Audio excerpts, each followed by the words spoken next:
Hey there, here's a quick word from HubSpot. Your sales software shouldn't be a bummer. When you step inside your CRM, you should feel equipped to do your best work. And that's the magic of HubSpot Sales Hub. The new Sales Hub is designed to help you win.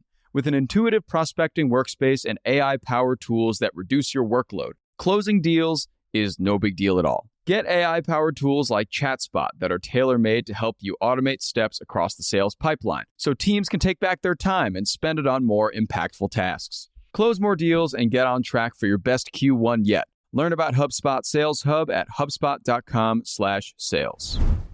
Good morning, everyone. It's Friday, January 26th. I'm John Weigell here with Ben Berkley, and this is the Hustle Daily Show.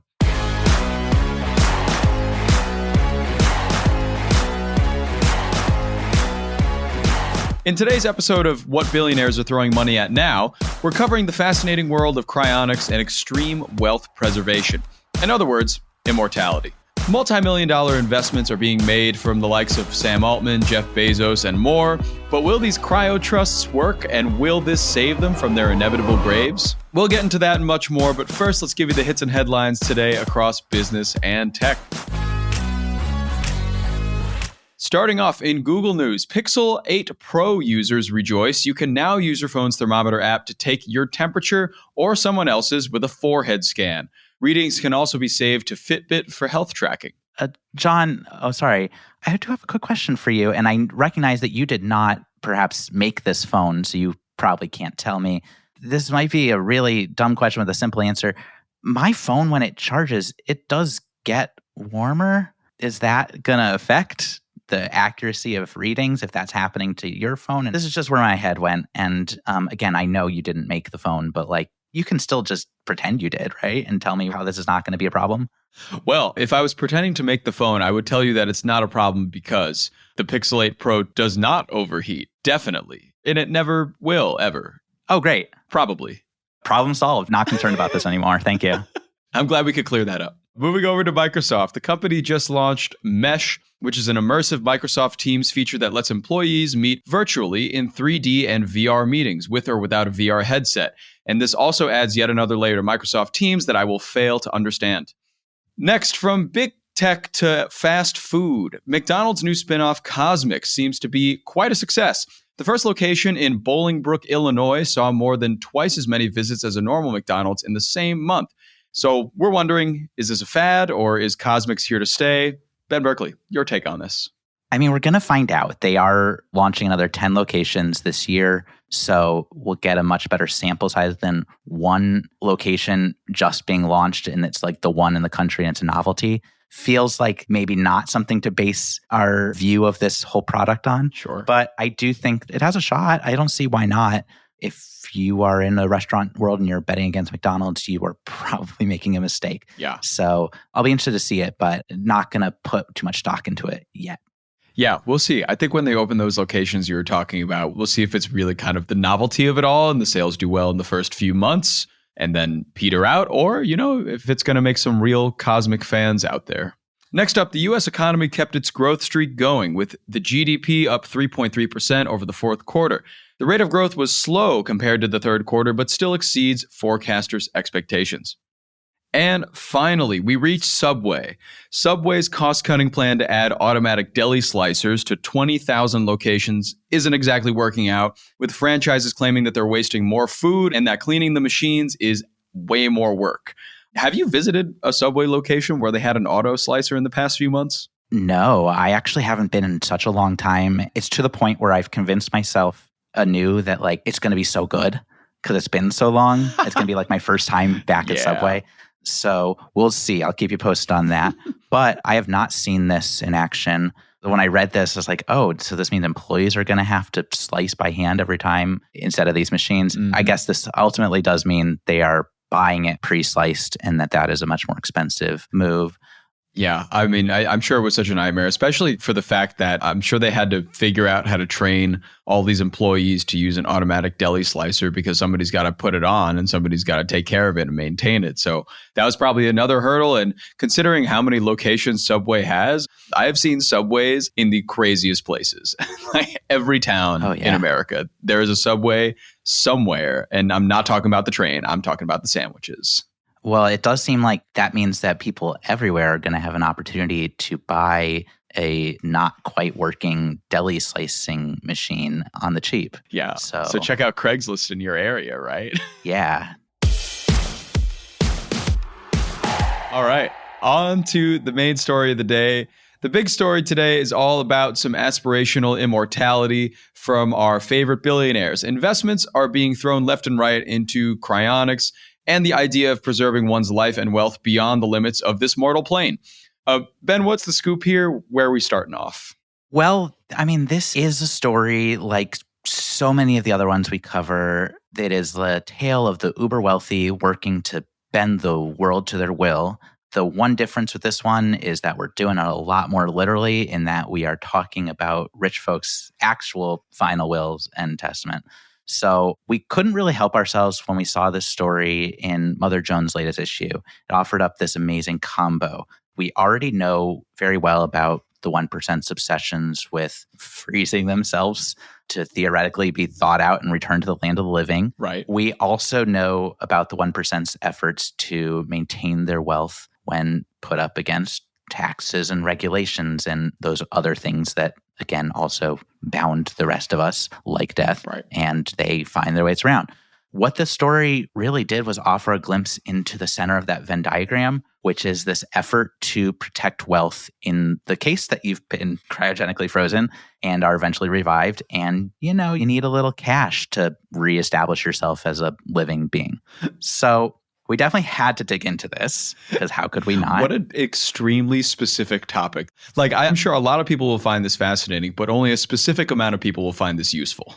That's fair. And we will also note, given that the technology to do this doesn't exist and may never exist, right. Perhaps nobody ever will, but there are a lot of people willing to pay money for it right now. Mm-hmm. So you're going to find a little industry. And what we've found in that industry is kind of murky, or at least untested. Mm-hmm. And again, we may never see it tested, but there's so many complexities here to how you can preserve your wealth as a frozen thing. That's a popsicle of a person. We're not going to hit all those complexities in just a few minutes, but here's the basic story. Let's say you've got this pool of wealth and you are convinced that 500 years from now, you're going to be awoken through this great newfangled life extension technology. When you're arisen, you're going to need money. True. And you died rich, you're not going to want to come back poor. Right. So you're going to need some sort of trust set up. Here's the problem. Today, trusts need a couple things. They need a viable entity to accept those assets. Mm-hmm. To create an entity typically requires like an actual living being behind them, not like an ice pop. Yes. There are also pesky laws to protect against perpetuities. Most states cap the terms of trusts at 90 years, which again is not helpful if you're leaning on theoretical advancements that are potentially hundreds of years off. Right. So, John, what do you think happens next? Well, there's got to be some sort of insurance on this, right? I mean, kind of, maybe. I think nobody quite knows what to do. But what we're going to focus on is something called a cryonic suspension trust, which has been developed by a lawyer in my lovely birthplace of Scottsdale, Arizona, which is home to the leading freezing facility, Alcor, which I think has about 225 frozen people and some pets in wait right now, hoping to return. And it's a hell of a process. It's also an expensive process, by the way. I'm sure. I think the whole body starts at $200K. Just the brain alone, I think, starts at $80K, which in many cases, the people who are drawn to this, they've got it, and they've got a lot more. And so they're trying to figure out these workarounds. And this lawyer has built this thing called a cryonic suspension trust. And how it works, I don't even know fully. You can only work around so many different things. This is a mess. Like, you've got different case studies here where someone has put essentially like a digital copy of like someone's mind has been uploaded into a bionic person. Can that pass as like a true receptor for this money? Yeah, that's a great question posed. Yeah. So we just kind of keep seeing these efforts to like lobby and change these limits that currently bound trusts. And the fact that they haven't been tested in court makes you just really unsure. but we'll kind of talk through what is recommended by this lawyer. One is there is an accumulation trust, which is backed by life insurance, and the assets kind of grow. But then how do you get it back? Yeah. That part is not clear. Apparently, there are things called dynasty trusts where you can essentially stipulate that down the road, if like the corpse is revived, rights can be reverted to them. Again, that hasn't been tested in court. There's also like a lot of weird things to figure out in terms of like, is this the same person? Is it an entirely new person? What does that mean for inheritance taxes? It's crazy. It's really murky, it seems like. Yeah. Yeah. And I think you're going to see someone like this lawyer. I mean, he said he's created about 100 of these cryonic suspension trusts, which do they hold up? I'm going to guess no. It just doesn't seem like it would. But if you're going to the extent of freezing yourself, you're going to take a gamble. And This seems to be maybe one of the best gambles in that it's someone who's actually putting time to trying to figure this thing out. Yeah. Something else about this is that when you freeze yourself, I guess you do entrust this lawyer or whoever you have to ensure that you do have wealth when you wake up in, I don't know, however many years. So it is quite the gamble you're taking to wake up and be rich again, potentially. But something else that I'm curious about here is being able to invest in stocks and then freeze yourself and then come back in 50 years and reap all the benefits. But it just happened in a day because you're still alive. So there have to be some regulations around that. And I'm sure a lot of this sounds like it's preemptive and preparational for things that may actually not even work at the end of the day.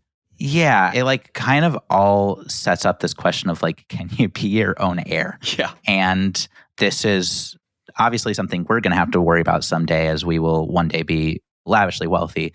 But I think that at this point, all I can say is it's funny. Yes. I think even Peter Thiel, who's one of the most prominent cryonic super fans who's definitely committed to going the full mile with all of this, he's said he's not convinced that this is ever going to work. But it's just really interesting theoretically to think about it, to know that there is this slight cottage industry building up right now with someone trying desperately to find the right loophole.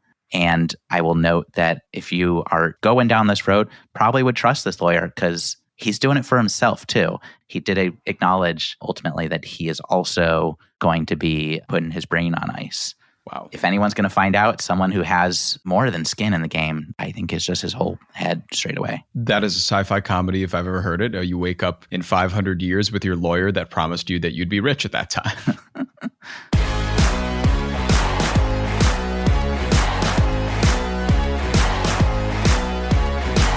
And that is going to do it for us today. Thank you for tuning into the Hustle Daily Show on this Friday.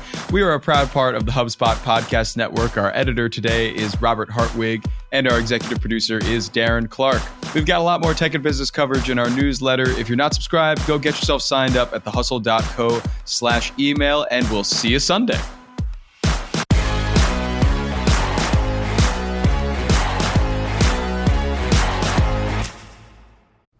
All right, everybody. I've been listening to this podcast lately. It's fantastic. It's called DTC Pod, hosted by Ramon Barrios and Blaine Bolus. It's brought to you by the HubSpot Podcast Network, which is the audio destination for business professionals. DTC Pod is a podcast about all things direct to consumer, as it says in the title. Ramon and Blaine cover everything from starting, growing, and optimizing e-commerce stores and DTC or D2C brands. They have a lot of great conversations with founders, marketers, platforms, creators, and marketing and growth agencies to cover all these topics like brand building, social media, influencer marketing, website conversion, paid media, Facebook ads, consumer trends, email marketing, and much, much more, if you could even believe it. If you're interested in stories behind your favorite consumer brands, this podcast is tailor-made for you. Just the other day, I was listening to an episode and their guest was Mikey Taylor. Mikey started as a professional skateboarder and flipped his life into becoming a huge entrepreneur dealing in real estate, owning his own brewing company, and also owning a skateboard company called Sovereign Skateboards. This guy really flipped his life into something insane, and it's so cool to listen to how he did it every single step of the way. Definitely go check that episode out. It's really, really inspiring. And you can listen to DTC Pod wherever you get your podcasts.